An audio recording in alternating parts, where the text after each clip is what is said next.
नमस्कार दोस्तों, मैं कविता अपने YouTube चैनल कविता की रचना में हाजिर हूँ एक अपनी नई रचना के साथ। आज दोस्तों मैंने एक बेटी का विवाह खुद लिखा है। सुनिएगा, कैसा लगता है कमेंट के माध्यम से बताइएगा। बहुत ही इमोशनल गीत लिखा है, सुनिएगा कैसा लगता है। 16 बरस की जब भइली बिटियवा, बाबा के जीवे कुलाय।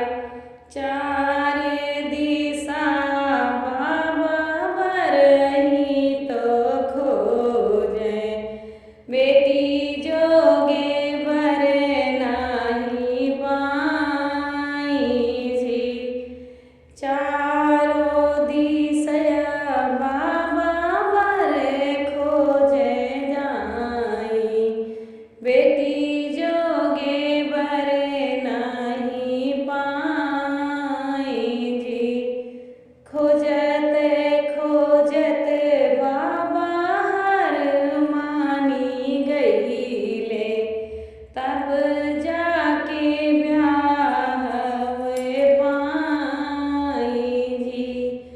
तेवर मांगई 4 पहिया गाड़ी, रुपैया से थाल गरुआई हो।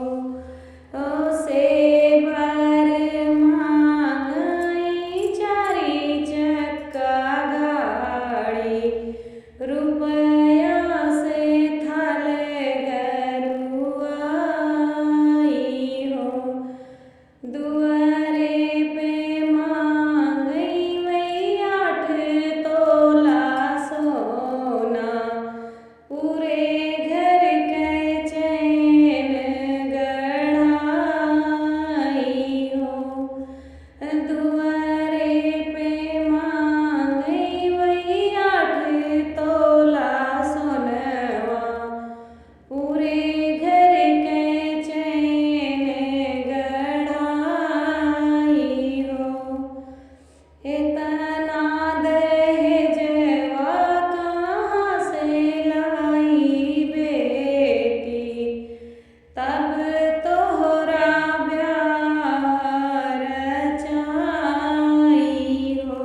इतना दहेजवा कहाँ से लाई बेटी, तब तोरा ब्याह रचाई हो। जौने घड़ी तू जन्म्यो मोरी बिटिया, बाबा तोरे तबे दबी जाई हो। तब से ही जोड़ी जोड़ी राखई बाबा, दहेजवा पुराई हो। तब से ही जोड़ी जोड़ी राखई बाबा, तबो ना दहेजवा पुराई हो।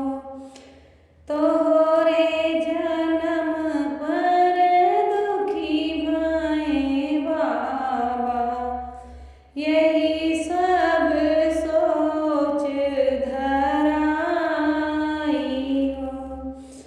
तोरे जन्म में बेटी दुखी भये बाबा, यही सब सोच धराई हो। पालन पोषण कुछो नाही दुख भय, ब्याह के सोच धराई हो। पालन पोषण कुछो ना दुखी होई, ब्याह के सोच धराई हो। 16 बरस कर भइली बिटियवा,